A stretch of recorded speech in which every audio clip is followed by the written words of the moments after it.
What's up, everybody? It's your girl, Shay Murphy, WNBA champion. You're tuned into Game Changers. Sports ain't just about what's happening on the court. It's politics, it's business, the drama. You think LeBron James' biggest opponent is Father Time? Nah, it's the NBA media cycle. You think Hollywood is tough? Try making an NFL roster at age 21 while your coach is yelling in your face and Twitter saying, you are bust, you suck. And don't get me started on the social media beef. NBA Twitter is the real MVP of chaos. Welcome to Game Changers, where we break it all down for you. No sugarcoating, no filters. Let's just get into it.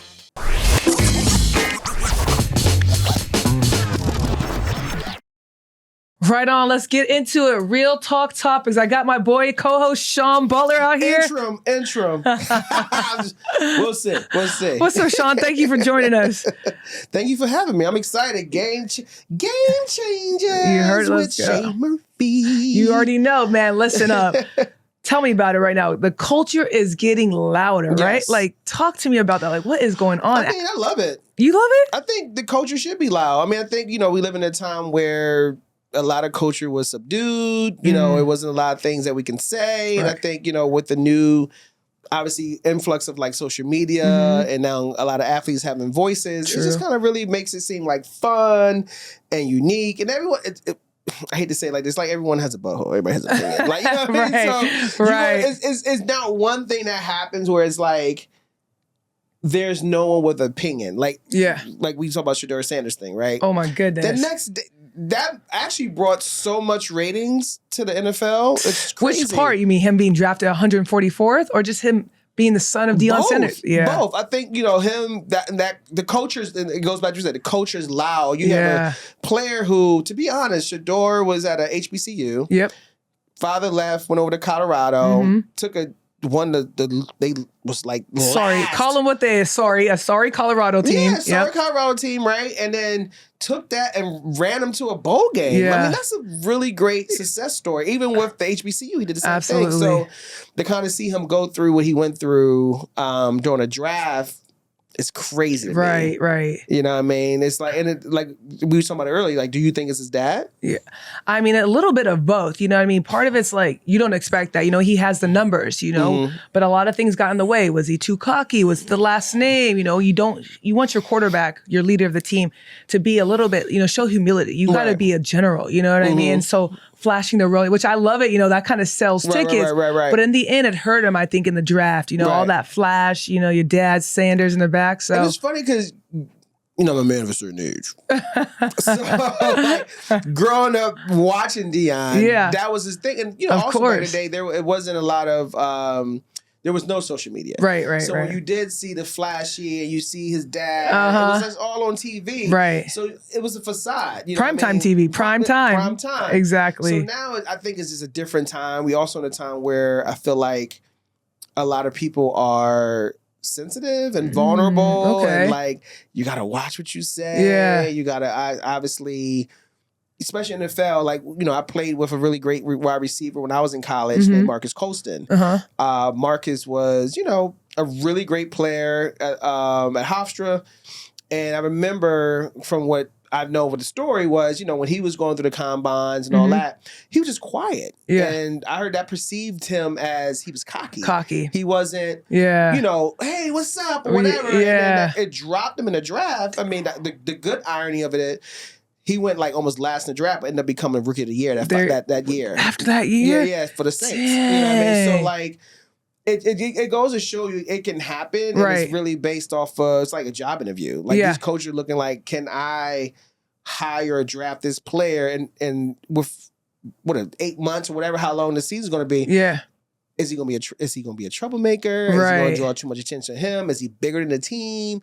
So as we're looking at as fans, it looks like, oh, Shedeur's cocky. Yeah. He this and that. But no, from a coaching standpoint, they looking at that stuff. I mean, but you were right what you said. That makes a lot of sense. But it's kind of like if you take it one step further or backwards, literally, in college, you're not investing in a player like, oh, what this player at 18 can do for me right now. It's what him or she could do when she's a senior. You know what I mean? So I'm not investing into him right now, his rookie year or what he did in college. Is like, can he be that player we want him to be 2-3 years down the line? Can he run our offense? Can he be the leader of our team? You know? And so I feel like that was kind of a bust. They might have missed him, letting him drop to 144th.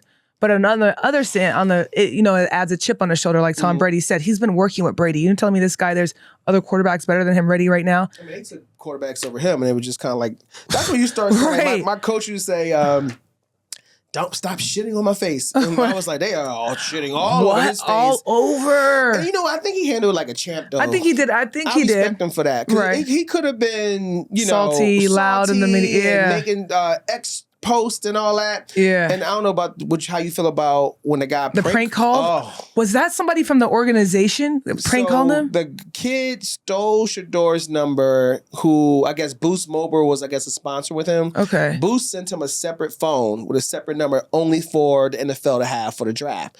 I think it was Atlanta Falcons. Yeah, the Falcons. His son stole the number. But what I'm confused about two things. The son stole the number, but he wasn't the one that made the call. The friend in the video made the call. Wow. But the son was there, and because it looked like the son went off camera.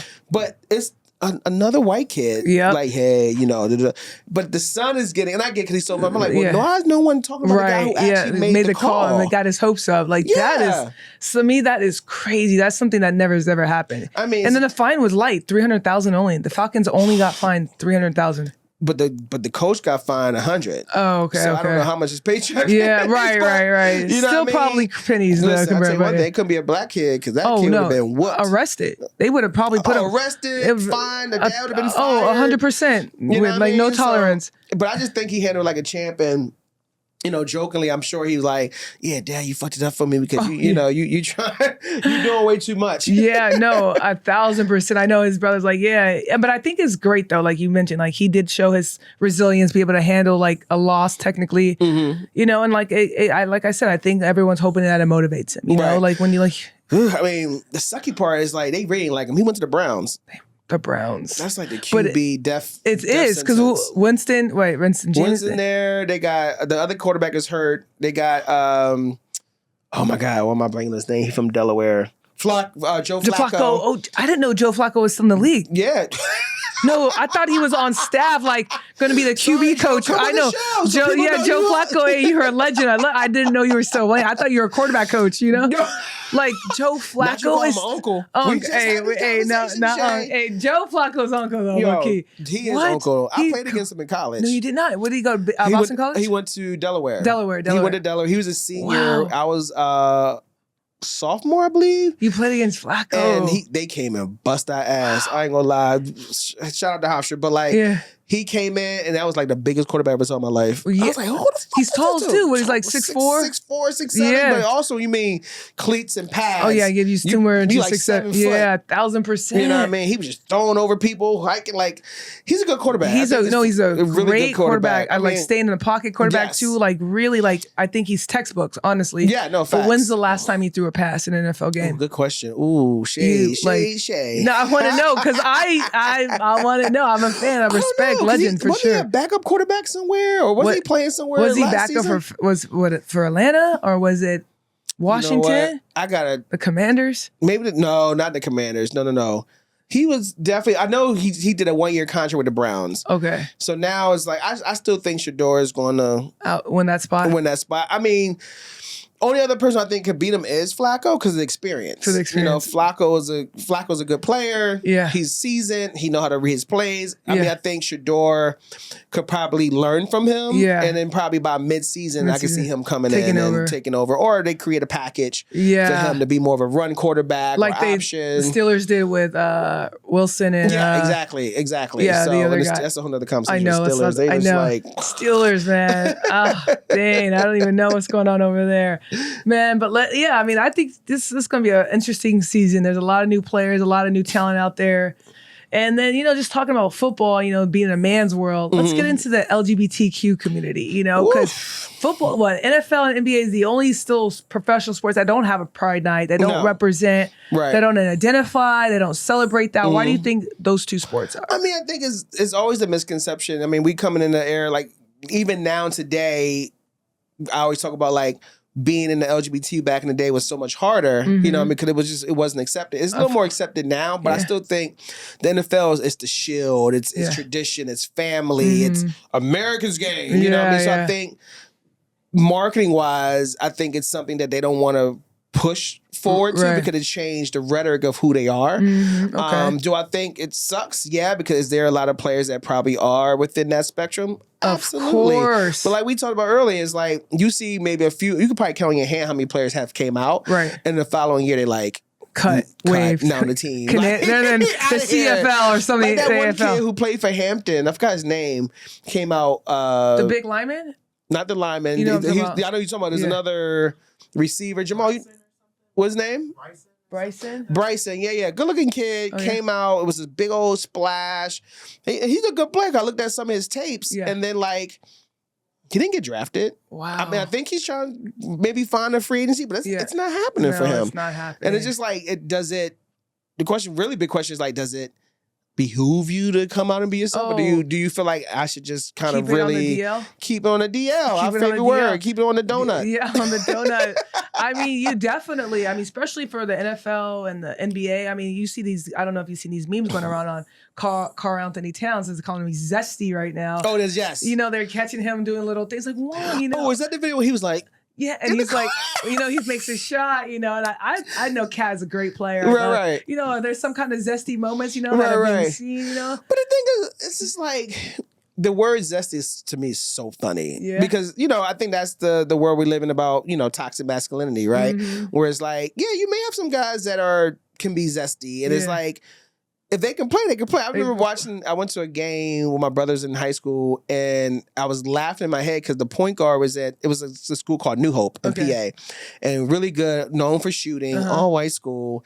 And this little point guard was coming down. He was zesty. No way. Like switching down. No way, like between the legs. Like... And they were passing the ball. He'd be like, boom, hit it. And I was laughing because my mom was like, he can play. I was like, right, and other ways too. He's like on and off the court, like finger roll jelly. Right, and I don't know. Do you think it would? How is this with the WNBA though?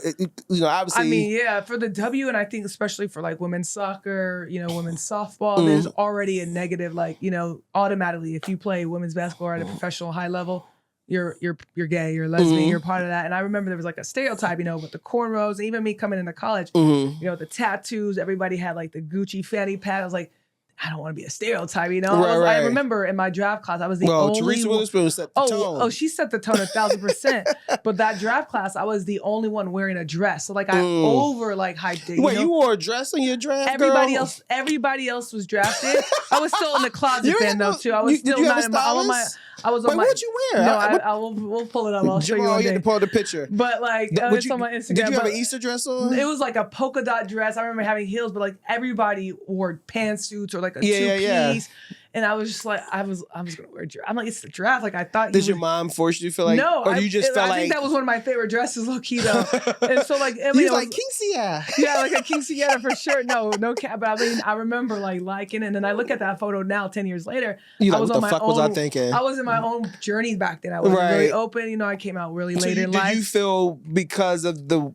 So you took I feel it like as... the dress was more femininity, Got it. I think I was so focused on never being a stereotype or not having the tattoos or cornrows. That's true, yeah. And especially back then, I came from religion background, my mother, so. But I looked at it, I was like, oh, what, pink equals female. No, dress equals woman, feminine. Right. So I was definitely trying to overhype that for sure. But now when I look at it, I'm like, I'm the only... How was it for your draft, though? Were you nervous? What's the lead up to that? Oh, man. It was crazy because I'll never forget this. The draft that year was in Cleveland, Ohio. I've never been out there. It was freezing. And I think it was happened on April 14th. Okay. My birthday was on April 15th. So I was like, this is all meant to be. Come on, Aries. I was exactly Team Aries all day, And so when it happened... I feel like I fell a little bit later in the draft too because I didn't have a good camp. There's a pre-draft camp. The day before, I feel like day was two. Was it your version of the combine? The combine, exactly. Okay. So it's a pre-draft camp, and I feel like day one I was okay. I don't know if I did great day two. I felt like I might have dropped in the draft a little bit. I was the over 15th over pick, so not too far. Okay. But talk your shit. Period. It wasn't too far. It wasn't too far, but I know that because that one-on-one I was nervous. I was definitely nervous. Did you think that had to do anything with your performance in the combine or more personality? Like, do you get interviewed like how we talked about the NFL? Yeah, so we don't really get interviewed. I think it was definitely my performance. I think maybe I wasn't as aggressive, or was I in my own head, or like, so worried about where I'm going to fall in the draft that I didn't perform as well as I should have, like in front of everyone, and more individualized. Like I'm a shooter, I score, I kind of like use the screen to create my own shot. So I don't think I was as aggressive. So I probably felt a little further but at the end it worked out. It was a 15th overall pick on my birthday. So I was really happy. It was a good experience. I got to be there with my mom, my best friend. But looking back at it, I'm like, probably now, girls now, all they do is wear heels in the draft. I don't know if you've seen the draft now. People, their lashes done, extensions. Right, it's a full like, nine. Yeah. It's like Angel Reese was she came out, I was like, okay, come on. Yeah, no, they're styling, red bottoms on and everything like that. So. Is there anything that you feel like you would change, like when you were getting drafted, or just even playing from a player standpoint? Like now you're finished playing, but like, even now seeing kind of like the transition of athletes that get injured or get hurt, do you feel like if you can go back, like you would be more on the social media race? Oh, feel like I think definitely the NIL, I would have changed it back for all the athletes. Like, we should have been getting paid a long time ago, all through college. So I would have definitely, and I would have probably been more on social media, or there's different experiences too that I feel like as an athlete back then, you couldn't have taken advantage of. Like you can't internship, you can't have a podcast, learn, have these other opportunities outside of sports to prepare for when that day comes. So I think I would have just probably been more into other things. I think, like NCAA, the NCAA, I say NAACP. Wrong group. Right.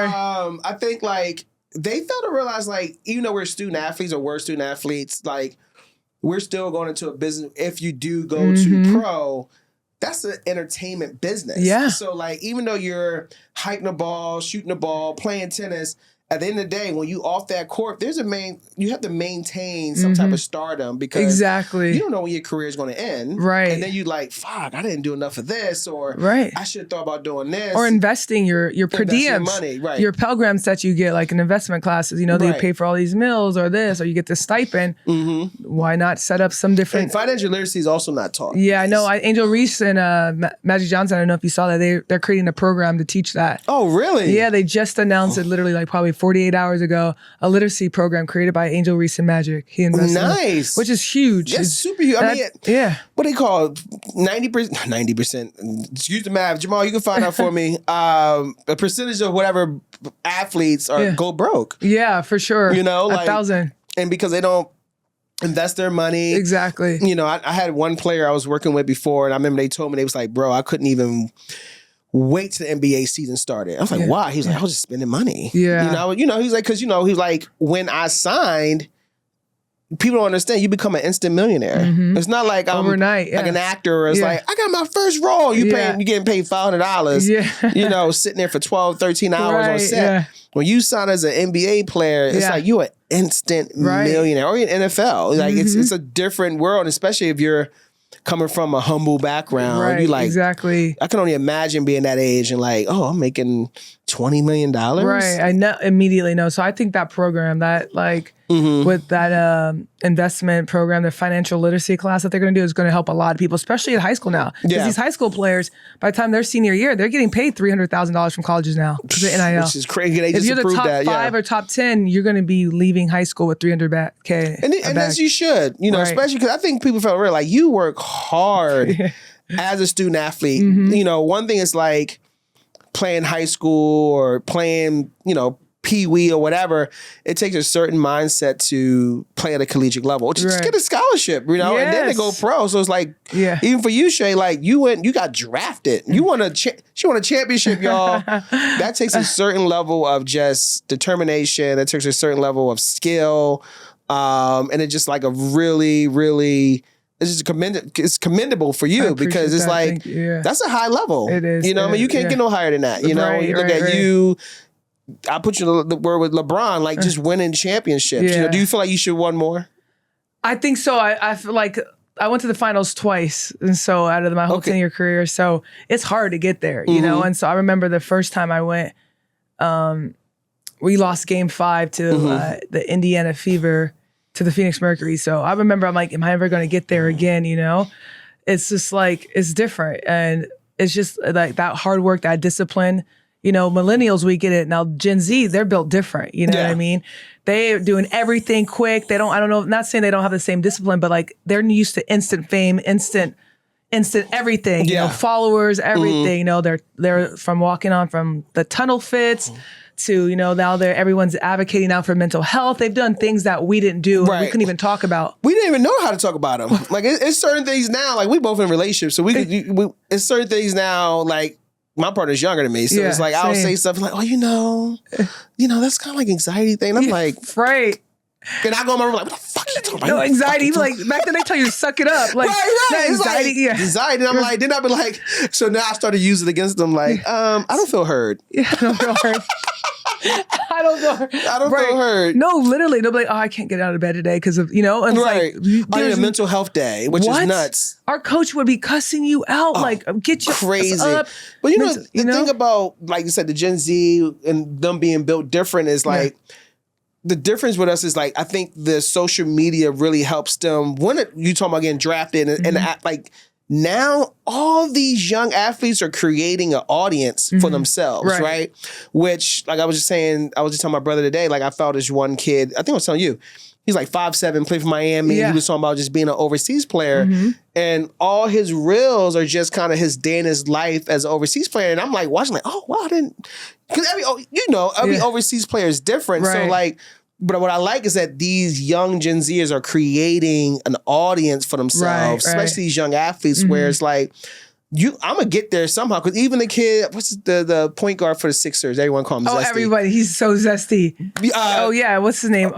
He's Sixers. Half Jamal. Filipino and half black. Half Filipino, black. He got his nails painted, curly hair. He doesn't make TikToks all day. Before I was following him on TikTok in 2020. I think he makes probably get more money from TikTok than he does NBA. So the funny thing is, because I got on TikTok during the pandemic, and I was like, oh, this is funny, whatever. And he would come up on my feeds, and it would be funny to be him. Jared, isn't it Jared? Yeah, Jared. His name is Jared. Jared McCain. Jared McCain. Yeah. And he used to do it with his girlfriend and his mom and stuff like that. And then that's how I knew he wasn't like zesty. Yeah. But again, he was a young fingernail painting. He be doing it. Yeah. Yeah, he's like, the funny thing, I didn't know he played basketball. Me either. I had no idea. And once he posted like, I'm going to Duke. I said, Duke? Yeah. And then he's nice. Nice. He was saving the Sixers for a minute, too. Oh, my God. He got injured. He got injured. Yeah. It's funny because I remember on one of his videos, he was, again, like that social media audience. It's like, even though he's injured, he's still making money. No, it's crazy. Like, and I think like going back to the overseas hooper, like you get to creating this space for your fans. They get to be a part of your journey. Yes. Like people going from Duke. Like I see a kid now popped up on my feed. He's preparing to make varsity basketball. So every day he's in his room. I love that. Doing mini band exercises, preventing injury hoops to make high school basketball. So like now, fast forward 2-3 years from now, we're following this kid's journey. If he makes pro, he gets drafted, he goes to the G League. Like, so it's like a crazy, like Gen Z, it's like working smarter, not harder now. And I mean, that's the talk about in Hollywood too. Where like the creators are now creating their own spaces where it used to be gatekeeping, where it's like, I'm gonna choose who's gonna be famous. I'm a record label. You're not Britney Spears. This is Britney Spears. You know what I mean? Now it's like with social media and TikTok and all those things like that, it becomes a thing where they can't control it. Right. And like the cool thing is like it's a built-in audience, which only helps the colleges, which only helps the awareness of the colleges and all those things and that brand to become bigger. So it's a super dope thing. I mean, I wish we had it. I kind of glad I didn't have it growing up a little bit. Oh yeah, you've been easily distracted. Yeah, 1,000%. No, dropped out of college. I'm glad. No, we were forced to play outside when we were growing up. You know what I mean? Like no screen time. It was a punishment to stay inside. Oh, 1,000%. My aunt Niecy, she used to say day. Yeah. So like me and my cousin were talking. She'd be like, "That's a day." That's like, Niecy, 2 days. Say something else. No. And then we in the house sitting there watching As the World Turns. Oh yeah, Young and the Restless. No, nobody wants that. Until you got on her nerves. She's like, "No, boy, go outside. Go outside." Exactly. I'm telling you, it was a punishment to stay inside. That's so crazy. No, but I like back what you said, like the social media and the whole like Twitter and the following TikTok. Like that's helped the women's game more. Like I feel like the NIL deals with everybody having, a following coming from high school to college has actually helped the WNBA. And now we're getting more visibility, and so now people are like, oh, Caitlin Clark this, Angel Reed this. Like, are you truly a women's basketball fan? Or are you just now a TikTok? Are you just a follower? You know what I mean? I can plead I didn't watch a lot. Okay. So my mom played basketball. Okay. I went to WNBA games. We had a family reunion back in like 2014 in the Bay. This is when Lisa Leslie was still playing for the Sparks. Okay, yeah. And we met her and Teresa in the elevator. Teresa? Witherspoon, yeah. And they gave us tickets. So me, my mom, my aunt went to the Kings, whatever. Oh, yeah. So that was my first WNBA game, but I never watched it. And to just be honest, because I think back then, the game was much slower. Yeah, right? absolutely. And then it wasn't as big to watch female sports. Right. Fast forward to now, yeah. It's a whole different game. I mean, these women play just as good as the men. 1,000. Maybe even better. The dribble skills. Like we always talk about Juju. Yeah. Like she's unstoppable. Speedy recovery. I love Juju. Yeah. At USC. I know. USC fight on Trojan. Speedy recovery to the great right there. She's a goat she for making sure. money while she got that leg up. That bun's not going anywhere. Juju's that set. bun is tight. Yeah, that bun is tight. No baby hair, nothing. No. Okay, so I was at a game when her mom was fixing her hair on the bench. Thank God. When Iverson, you remember when Iverson's mom was cornrowing his hair? Yeah. Literally Juju's mom did What's that. the girl who was the Olympic, the short one? She was at the Met Gala. Oh yeah, you're talking about Simone Biles? Simone Biles. Love you, Simone. Yeah, Simone. Love you. Don't come at me, but her hair be crazy. What? I know she's flipping and shit. She's flipping. She be on a high beam, tumbling, But I'm winning. like, can we get some grease in No, the not some grease. and like Some edge control. edge control? No, It be looking like she just came from fighting Shakira. You got to fight, girl. No, she did. With that beam, that's what she got to fight with. Her floor routine is awesome. But you know, Juju hair, Yeah, one thing I say, it be slick. Yeah, Juju's not. Her hair. She be coming down playing every minute. It doesn't move. It's doesn't like, move. no, she did. You think she got some special Puerto Rican grease in there? Something. She got something. Yeah, they did it right. Shout out to Juju and her friend slicking that down. I mean, we talking about from Juju. You got Paige Beckers, but Caitlin Clark, I think she started it. I don't know what made her so special. She didn't win the championship. We know what made her she special, got, okay? She got people fighting on Twitter. It rhymes with... What made Caitlin Clark so special? Because there was a It rhymes Sabrina. with kite. Does it? Does it rhyme with kite? Come on now. It kind of does. You know why. She was a kite. And she was like... And a lot of kites don't fly. Yeah, they don't fly. Okay. So, they don't fly. You know what I mean? So she came out being one of the top players. She can shoot. And the argument with that was, and the masses was, the diverse players don't get that much in the Facts. You know what I'm saying? Never do. Never have. So all of a sudden now she's the best of the best. Yeah. And don't get me wrong, Caitlin can play. She can hoop for real. She can hoop. Yep. She can totally hoop. I think that goes to anything. Like even when you look at Lil Nas X and what's the rapper he did that song with? Jack Harlow. Oh, I love Jack Harlow. That collab. Yeah. But Jack Harlow got the brand deals. Yeah, he got the brand deals. Lil Nas X didn't get the brand deals. Lil Nas X didn't get the movies. Was he because he's part of the community? There you go. That and Harlow's a kite too. That is. No, you're right about Harlow. Yeah. You know what I mean? It's I mean, it goes back to when Britney Spears came out. Yeah.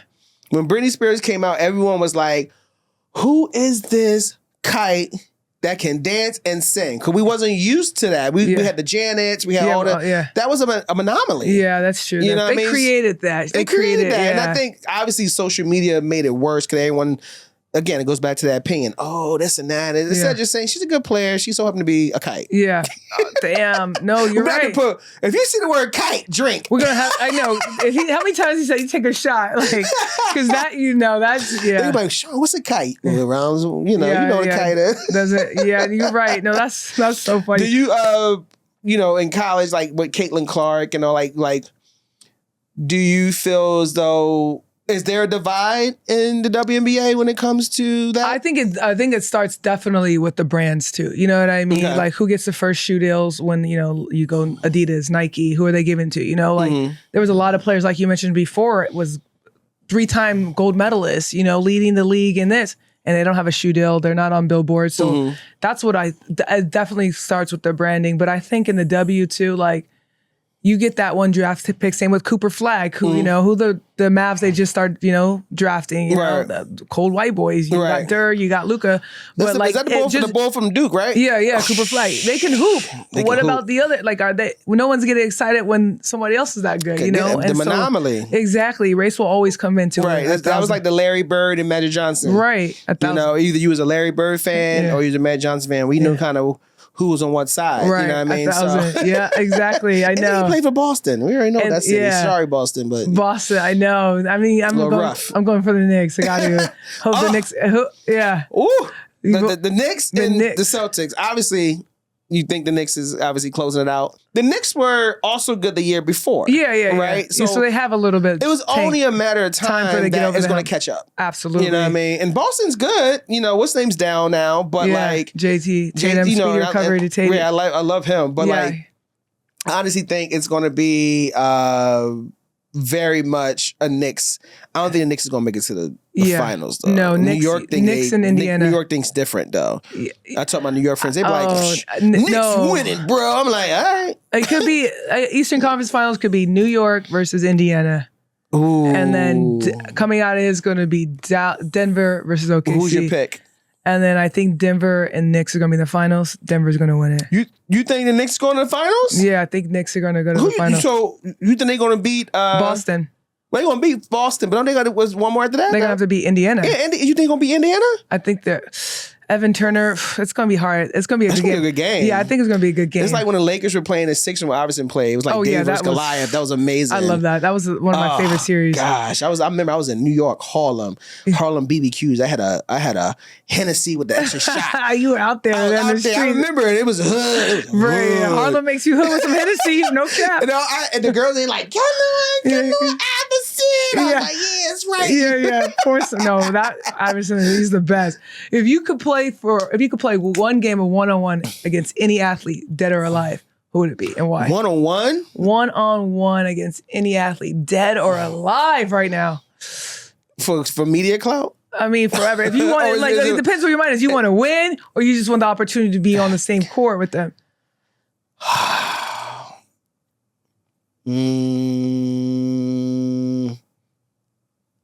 Kobe. You take my answer. I mean, people probably gonna laugh like, Sean, shut the fuck up. Same. But Kobe. Are you scoring on Kobe or not? Are you at least? I know. Absolutely. I know I'm getting at least one bucket. Oh, I'm getting one. At least I'm getting one. Listen, Kobe already know we both from Philly. Yeah. So I'm gonna talk shit all day. Because the thing about I was playing pickleball the other day, right? Yeah. And this one guy I met was talking. I was like, "Where you from?"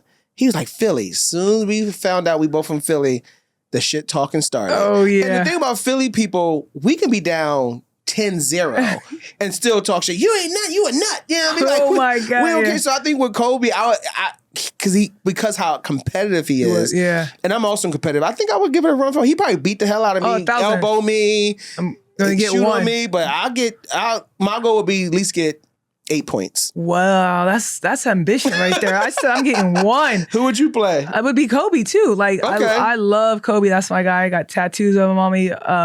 But definitely at least one. You know, I'm getting 1 point at least. I'm not walking off with donuts. That wouldn't be Mama mentality. Would you be a driver on him? Would you try to shoot? Oh yeah, I'm definitely gonna shoot. Mid-range? Yeah, I'm gonna get it. He's gonna be back off me one time. I'm just gonna be pulling it just because I have range. You think he'll give you that much space? Oh yeah, he would give me space because his length. He would use his length against me so he doesn't have to guard up on me and so quick. I think Kobe would probably rough you. No, I mean after a while, but then probably hip check you. Oh yeah, but then there's fatigue. There's fatigue, and so once I miss my own shot, I get my own rebound. Okay. You know what I mean? Then that's about this. That's how I do it against guys now.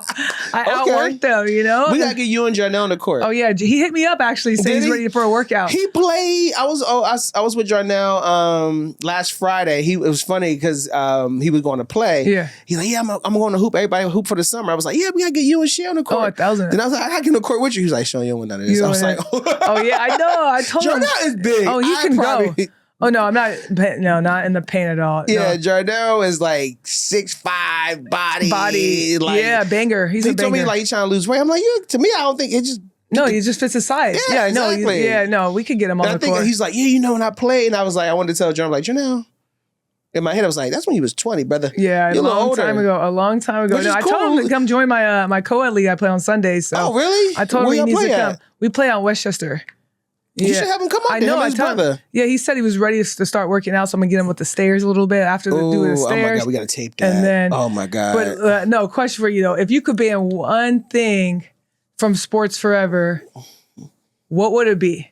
fans on the court. Oh, sideline. Yeah. Sideline, the fans that sit courtside. Courtside. You No. push that back or not have them? Not have them. Yeah, not have It's them. just a distraction. It is. And it's now like, they're getting wild nowadays they too. get Their wild, mouth. 'cause Yeah. I also understand. I don't understand when the players run into them Yeah. and say if I get injured. Yeah. Who paying for that? Right. Workers' comp. Shout out. Well, no, and not that. Do you? No. If you get courtside seats, I mean, I've done courtside courtesy of Showtime when we did all the smoke, but it wasn't like I signed like a waiver. You're right. Of course. Yeah. If you sit on these seats, That's the. and you get hit, you're acknowledging that we're not responsible. Mm-hmm. So what's to say? And then they also be hackling. Oh, that's what I'm saying. That's the worst part now. Right. It's just like their mouth. They just have. And And then they pay for all these seats. And then the media's like, oh, you should. It's fans, but they also understand fans shouldn't talk. But it's like, Right. so I would get rid of that, like courtyard. I mean, it's not courtyard. Jesus, Yeah. but, The courtside seats? Courtside seats. What about you? No, that's cool. I mean, I think probably it's not so much. You don't see it in like testing wise in basketball, but you know the steroid stuff. I feel like. And like, there's a lot of athletes that use different substances to enhance your performance, and some of them are like medical related. But I mean, I feel like there's a fine line. You know, I think I would dig deeper. If it's a holistic and natural, I don't think it should be banned. Oh, you know talking what about smoking weed? No. Oh, maybe. Well, we're gonna come back to that. Wheezy. You We hear got this the word Wheezy. Wheezy, take a shot Take a here. shot. No, that's funny. But I know you, since you've been in the locker room, what is your toxic trait in the locker room? Like, Ooh. because you've been in some locker rooms for been in real. some You play locker with some great rooms. players. I've been. I would say toxic trait. I really feel like I ain't had none. I thought I was really. To me, being in a locker room is like when you live with a roommate. Okay. So a certain level of respect. Right. You know, and the funny thing, at least in the all boys like college locker room, you can tell who is sloppy. Right. It was not by their locker. By the locker, Like some of the people I used to see, I'm like, that's a dirty locker, jockstrap hanging, they ain't getting washed, ain't put in the bag, but they still wearing it at the end of the day. But then you get the ones that are like super clean, it's folded. So I mean, I don't know. I didn't think I really had a toxic trait outside of just like, I don't know, maybe taking people hip pads. If I lost mine, you would like, just what's take name ain't playing today? Oh, no way. You wear the pad, the hip pad snatcher over here, right? Dang. What about you? I mean, I think like I said, I was pretty superstitious, like focused in the locker room. But if anything, I probably had a bad habit of leaving my cut taped after games. In my locker, like on the floor, on the floor sometimes, or around. Oh, like you was one of those girls. I mean, sometimes when you get trainer come in like, who's tape on you the know, floor? the media's coming. You might do a little interview, and then like you don't get your tape after it's wet. So if anything, I probably would be like guilty of leaving some tape in the locker room. Did you tape what, your wrist, ankles? hand, I taped ankles because I always played in lows. So low top.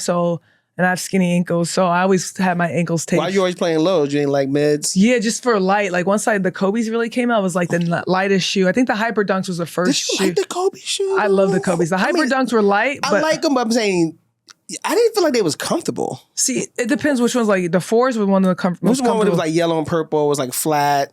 Probably the fours. The fours are comfortable.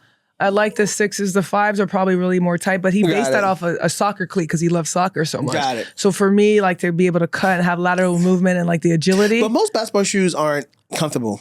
No, you don't see anybody really basketball shoes outside the court stuff. No. They're Jordans. Right, exactly. For lifestyles. They're lifestyle, but because even like, because a lot of time basketball is like tight around the part of the foot. Yeah, the forefoot. Yeah, exactly. So it's like, it's not, honestly, basketball shoes are not really at all. comfortable. Not at all, no. I only can wear back. Like I got Jordans. Yeah. I'm wearing if we go to the movies. Oh, yeah. So like, I'm like, get these things off. No cap. No, for real. I need running shoes. Now you got them in Crocs, all of that stuff. What's one underrated gay athlete who's changed the game for you? Like underrated. I gotta find one. Right. I know. There's not so many superstars. I would say, did she come out? Cheryl Miller. Yeah, okay, that's cool. That's a nice one. I mean, she, honestly, because growing up, she was like the first female athlete that I felt like that was open enough and we understood what it was, but how much she changed the game from that, even for her brother, Reggie, right? Reggie, he talks about her growing up and how she was a pillar. So I think she was, to me, and people don't, honestly, I know she was just on ATS not too long ago, but like, she's really changed the game. You know, obviously you have, Cheryl Miller, Teresa Witherspoon was another one I think about. Because again, there wasn't any like male, I ain't gonna say Bruce Jenner. Yeah. Bruce Jenner. Did it for you. Definitely ain't gonna say that motherfucker. But like, but Cheryl Miller, Teresa Witherspoon, Yeah, I mean, those are some heavy hitters. Yeah, no, it was heavy. real. I mean, just growing up and I'm seeing like from a early stage, right, and even right. though they didn't really talk about it, we knew. You know what I'm saying? Right, absolutely. And to me, they made a real strong, pivotal. They opened up a lot of doors for a lot of the athletes. No, absolutely. I think for me, mine would be more. Mine's Brittany Griner because I was her teammate, so I got to see her day in, day out, live her life, be in her true, authentic skin. You know, from being married to having children to being in a divorce, and just her, you know, just being who she is. Have you talked to her since she? Been out. I've seen her. Yeah. Okay. I saw her. Last year we went out to the Phoenix. They did an honorary reunion for the champions. Come on, Brittany Griner, come on the show. Yeah, we'll get BG back out here. She's in Atlanta now, so she's no longer. Her and Diana don't play for Phoenix, but we'll see each other again. But yeah, just her. She lived authentically her life and seen that day in, day out, and be super comfortable. I remember the scrutiny she got. Huh? I remember the scrutiny she got when she was coming into it. That goes back to the Caitlyn Jenner. Yeah. Not Caitlyn Jenner. Caitlyn Jenner. Caitlyn Clark situation where she wasn't getting the scrutiny. She was getting praised. And then here you got Brittany Griner, who is an amazing player. And the only thing they can think about is, oh, she's not who she says she is. She's this. Right. You know, or, I heard she, and it was so, when you think back, she kind of had like a very hard way of coming in and getting drafted because there was so many like, yeah, she's a good player, but everyone was focused on the wrong thing with her. Yeah, 1,000%. You know what I mean? Yeah, and it became her story. Exactly. And I get it. She was dunking. Yeah, she was dunking. Exactly. How tall is she? She like 6'8". That's tall for a woman. Even for you, you what, 6'1"? 6 feet, yeah. You like 6'4" to me. Yeah, you know I appreciate that. I'll take 6'4" all day. You heard that, babe? Yeah. Girls that are like 5'9", 5'8", they're tall to me. Yeah, you know what I mean? So to be 6'8", 6'8", yeah, drop stack dunks, yeah. No, she's Brittany changed the game for me. You think like the WNBA is finally getting the respect it deserves now? Oh, absolutely. Yeah. I mean, overdue, huh? It's long overdue. I think hopefully they can get to fair pay at some point. Right. Because the girls are playing, and I understand that's the whole thing when it comes to just like filling the seats. Right. Exactly. But as far as the excitement, especially with the girls that are coming out of college, again today, the Jujus. Yep. I forgot the other point guard from, is it Marquette? I'm thinking about. I forgot her name. LSU, maybe. LSU. Yeah. Uh-huh. I mean, these girls are changing the game. Yeah. They're exciting to watch. The player from LSU, I don't know her name, Jamal. You can help me. Flaugy? The rapper, she raps too? Yes. Yeah. She's really good on camera. Yeah, she's great. She speaks well. Oh, yeah, absolutely. She's just kind of like, when you watch her, and like when I've seen her, it's like, oh, I would love to work with her. Yeah, like, she's just confident. Yeah, she says the right things. Yeah. She's not like, which is fine if that was her. But I think she just carries herself a really good way. Yes. And she's dynamic on the court, and then being dynamic off the court is even better. You know what I mean? Flaugy Johnson's doing that at LSU. She's literally a game changer. Game changer. We'd love to have you on the show. Well, you know what? Look, you don't got to be perfect. You just got to be real. Whether you're shooting threes, coming out, or going viral, you're just trying to find your voice, and we see you. This pod is for the game changers. If nobody's told you today or this week, you're one of them. Catch you next week. Same time, same snark. Make sure you wear some deodorant. Stay bold. Game Changers is produced by Stokes Sports in association with Wizard Studios. Produced by Sean M. Butler, Dylan McCure, Jamal Wade. Executive produced by Shay Murphy, Jarnell Stokes, Aisha Corpse-Wynn, Patrick Strom, Frank Harris, Beth Fryman. Episodes directed by Jamal Wade.